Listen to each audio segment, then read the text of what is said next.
Okay, guys. Today is December 28th, 2023. This is going to be a part one of a series I'm going to give you guys on fasting. Kind of more specifically water fasting as opposed to intermittent fasting or even a juice fast. All within the relative same genre, but there is specific differences obviously between intermittent fasting, dry fasting, water fasting, juice fasting, or as John Rose would like to call it, juice feasting. So as we enter the new year in 2024, now is the perfect time in 2023, but you could also start the new year this way, but it would be better to end this year this way in practicing fasting. So in this video, we're gonna cover just the very basic generalizations of what fasting is, why people fast, why you should fast, how fasting changes your biology, and the benefits that you can reap from this practice.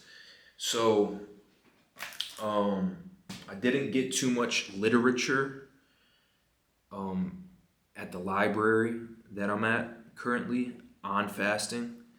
However, I did get a piece of literature called Life in the Fasting Lane. Pretty good title. And the authors, one being a doctor, an MD, and then the other being a collegiate educated woman who practices intermittent fasting herself, and it changed her life so much so to the point where she wrote a book about it. So the first thing that I want to mention when it comes to fasting is why you should fast. And before I cover that, actually, I just want to make an observation that I think personally, I find it very interesting, this, especially in American culture, but just as human beings in general across the entire world, we have these kind of like fad phases. And there's something that is popular for a short period of time or an extended period of time, and it comes in waves. I'm surprised that this, as well as ice bathing, as well as, what were the big one, guys? Fasting, as well as ice bathing. And then maybe this is just more particular to me because I'm within the relative field, martial arts, and they all kind of coincide together, have become such a popular thing. More people are doing jiu-jitsu now than they ever have in the past. So I'm surprised that fasting became so popular because as a fad, especially here in America, because we live in an excess culture and we live in a culture that promotes food. And it's not only in America, but it's especially in America, but all across the world, throughout all different cultures, throughout all of time. Food is like such a staple in the human experience. But guess what, guys? So is fasting.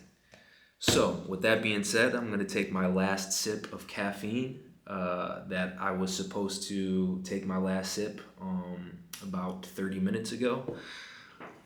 The thing about caffeine is it has a lifespan, and you might only get a caffeine kick for, depending on your tolerance, 2 to 3 to 5 hours, but I think it's referred to as its half-life is actually a 9-hour period. So if you drink coffee. Now we're so out of tune with our bodies, and we could exhaust ourselves to the point where that caffeine might not have truly died out in our biology, but we're able to fall asleep anyways. Because we're in such a go culture. So the first thing I want to mention about fasting is why you should fast. You should fast because one, again, it's kind of like a cultural thing, especially here in America, where more people than ever are obese.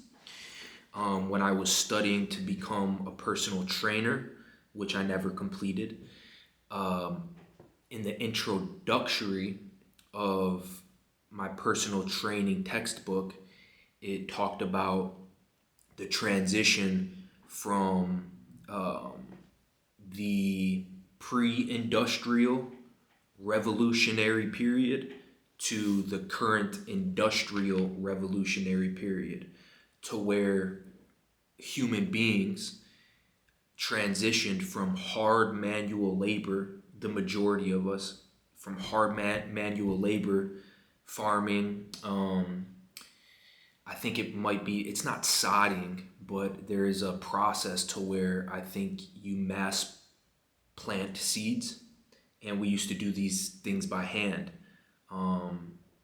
collecting herbs, planting, and nourishing and caring for different types of crops and herbs and foods.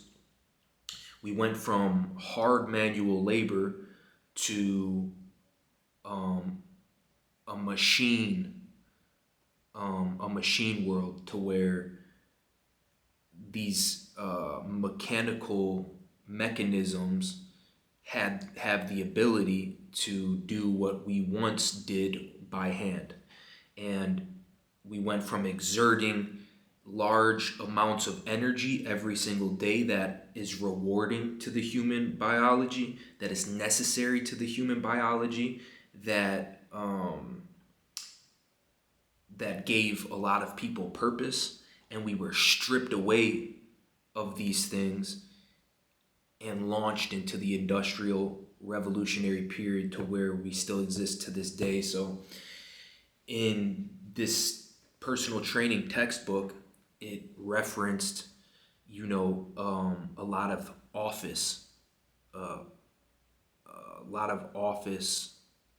oriented careers and cubicle work, and what they refer to as a sedentary lifestyle.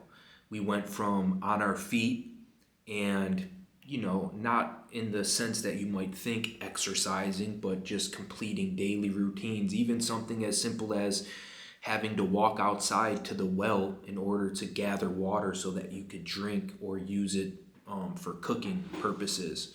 Nowadays, you go right to your refrigerator, or, you call Uber Eats and they deliver water right to your door. And we're getting to a point where they're basically going to start, you could probably get a service to where they even put the water in your mouth for you. They feed you, they hand feed you, So,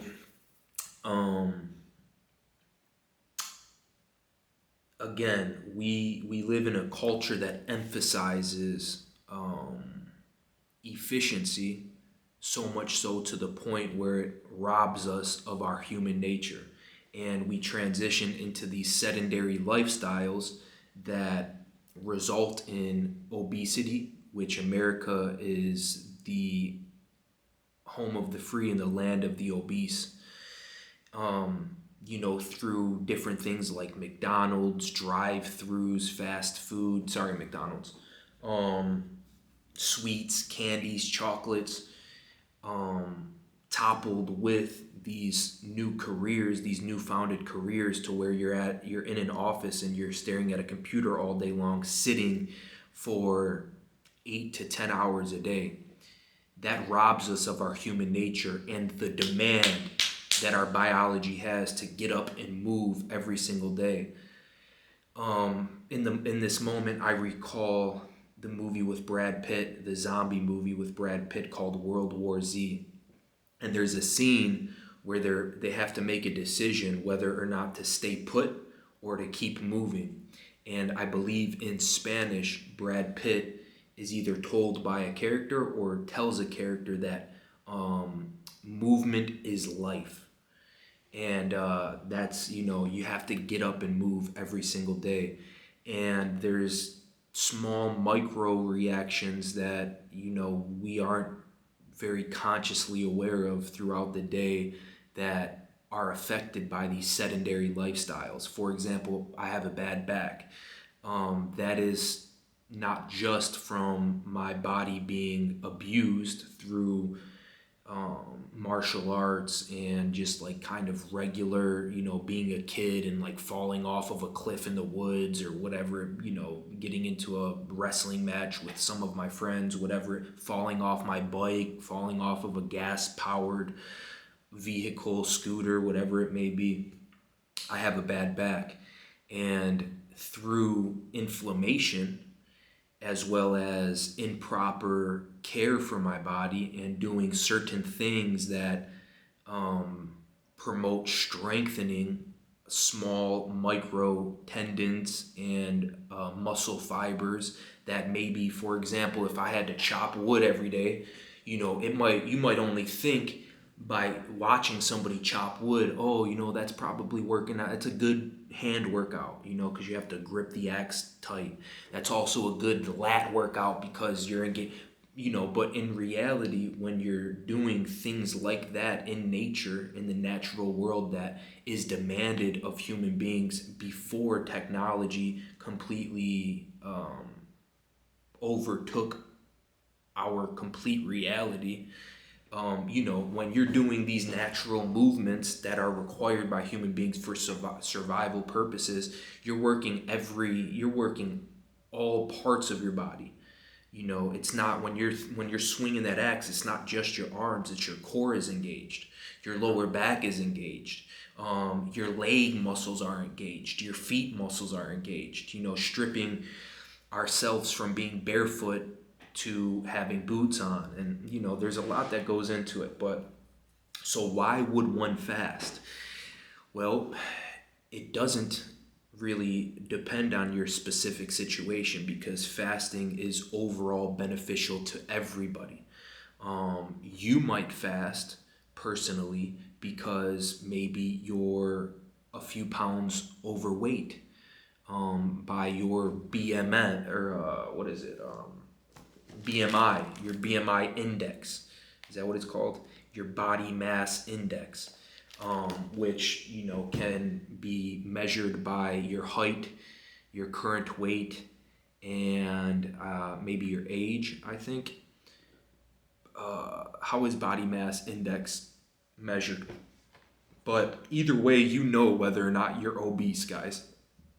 And as human beings, because we're so adaptable, we get used to the feeling of, you might not even think that, you might not even notice that something's wrong with you, right? Because you're just so used to having things wrong with you that it becomes normal. It's a normalcy to be like, I'm exhausted when I wake up in the morning. Let me pound coffee.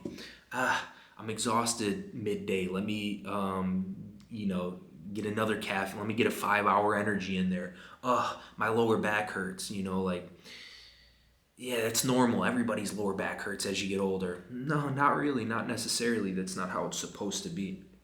It's because we're robbing ourselves of these essential, natural things that human beings are supposed to experience every day, day in, day out. So you might fast for that purpose. You might be a little bit overweight. You might have acute diseases. I think diabetes is considered a disease, right?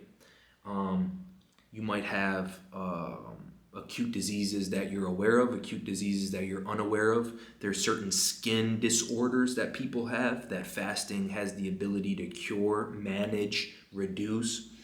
You might fast for religious purposes, which that's going to be in depth covered in part 2. I'm going to mention a little bit about the religious aspect of fasting in this video as well, which from your perspective, you should be able to understand the importance of fasting because it covers these broad these broad areas and genres in these different fields of life: religion, spirituality. Fasting is covered in science. Fasting is covered in health and wellness. Fasting is covered in psychology. There's all these different, again, fields, these different areas that fasting is involved in.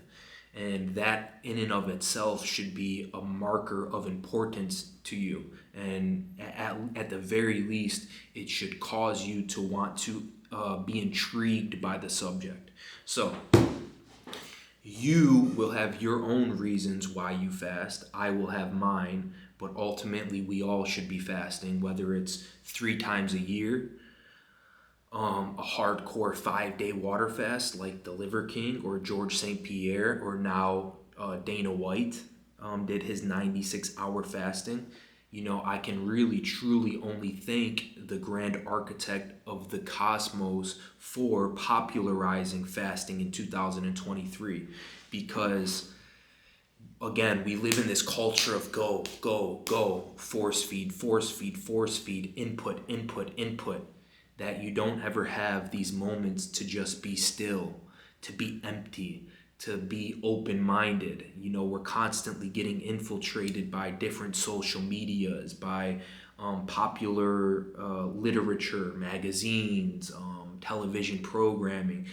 Every single day we're being infiltrated by other thought processes, by other people's ideas, by other people's contents of their mind, that you never have a moment to just explore the contents of your own mind. And even when you think you're doing that, maybe like today for the first time, you're just going to sit down for 15 minutes in complete silence in a dark room or in a light room where there's no distractions, in an empty room with nothing on the walls. And you might, but even then, you're still, the thought processes, the ideas that are going to come to the forefront of your mind is everything that has been drilled into you for the past however long you've been alive. So, again, fasting empties your mind. Fasting empties your body. Fasting empties your soul, your spirit. Now, let me just read a couple notes that I took from The Fasting Lane by Megan Ramos, as well as, Fry? F-R-Y, Fry Mayer, and then Jason Ung. It says that now I understand my body can either be focused on storing energy or burning energy. So carbohydrates, for most people, are your body's main source of energy.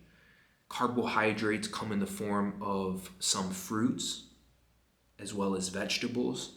Carbohydrates come in the form of bread and pasta and gluten oriented foods. Carbohydrates can also come in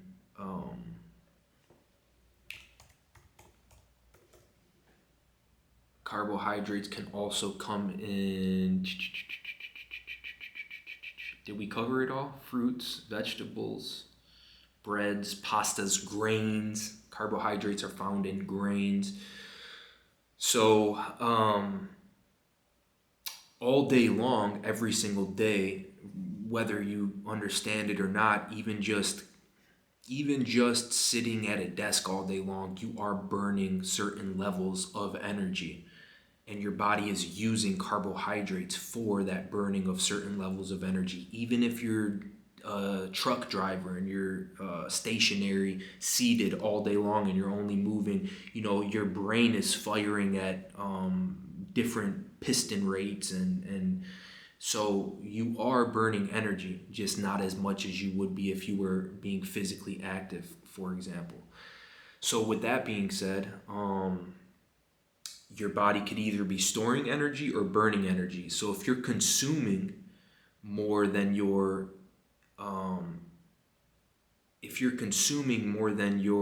expending, then your body isn't going to have an opportunity to burn all of this consumed energy that needs to be pushed out one way or another. And so it says you could either be storing energy or burning energy, but not both at the same time. So your body, because our bodies are so incredibly magnificent, it has the capacity to use different sources, different fuels for energy.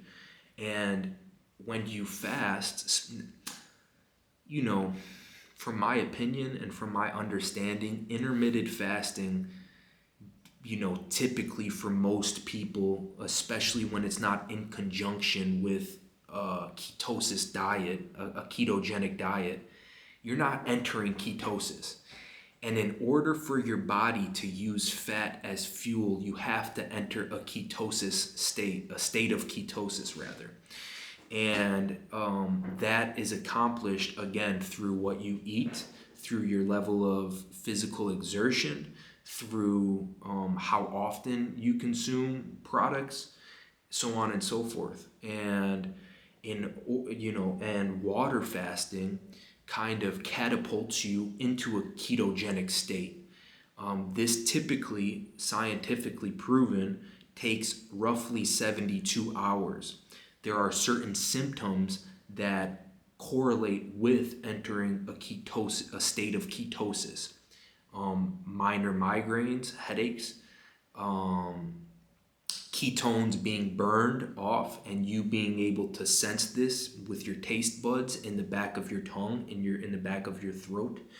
And then shortly after these onset symptoms, you can feel your body in ketosis through this newfound clean fuel source of energy that you have. So again, your body could either be focused on storing energy or burning energy. And the author then states that you have to give your body, this magnificent mechanism, an opportunity to do one or the other. Okay, you have to give your body the opportunity through not eating for extended periods of time, so that it can use that opportunity to use fat as energy, to use your metabolism in a way that it previously wasn't functioning at, to be able to use your body's resources on different mechanisms, on different tasks, as opposed to just digesting your food. If you guys truly understood, not just through reading or listening to a professional on the topic, but actually experiencing how much of your body's energy is dedicated towards digesting food, this alone would make you a lifelong advocate and practitioner of fasting. If you understand what processed food does to our body, it makes us sluggish, slows us down, steals us of our natural ability to have and expend energy. This is life-changing stuff, guys. If you understand what processed foods are and how they interact with your body, you could have a further understanding on why and how, and that it does require 80 to like 70 to 95% of your body's resources to digest these unnatural foods. Okay? Just like a car, you have to put gasoline in a car. If you put water in your vehicle, it's not going to run, because that's not the proper fuel source.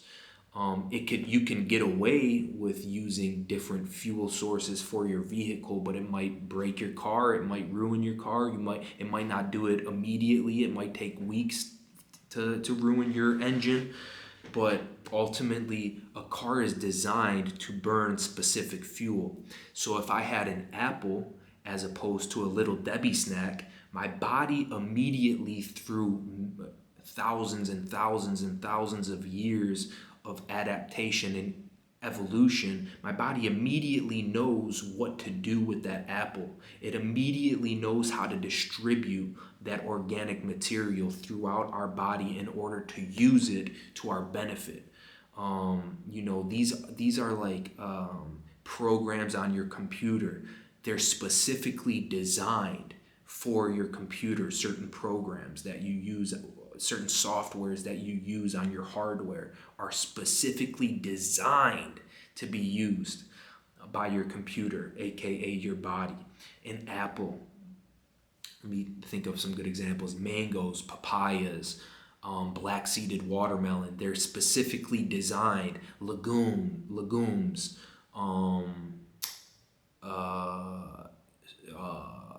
certain nuts and grains are specifically designed to interact with our body in an extremely efficient manner. Our body knows exactly what to do with whole foods as soon as we consume them. Because we're in such a magnificent mechanism, it also it struggles, but it can also very quickly adapt to using these newfound sources of Little Debbie snacks and pizzas and grease and fat and so on and so forth. But you're making your body and those the little SpongeBobs that are found throughout your entire body, the little cells and microorganisms, you're making them work 90 hours a week when you give them these improper fuel sources, as opposed to giving it what it's designed to acquire, and so it could just be a properly functioning machine. You guys remember that episode of SpongeBob when he goes into his brain and everything's on fire and it's super chaotic? It's the same idea, as opposed to like everything's organized and they're all working in unison with each other. Okay, so eating more often equals packing away more energy. Eating less often equals more time to burn energy. Because if your body's empty, your body's processes has to go and dig out and find fuel sources, as opposed to it just getting the pick of the litter of what you shove into your mouth all day long. It's right there, it's readily available, and even though your body's digesting, using 80% of its resources to digest, it can take some of these carbohydrates that you consume and use it for immediate energy, even despite you being sluggish and exhausted all the time. Fat could be used as energy when given the opportunity. We just talked about that. Diseases are caused in part by excess body fat. Things like increased blood pressure lead to inflammation.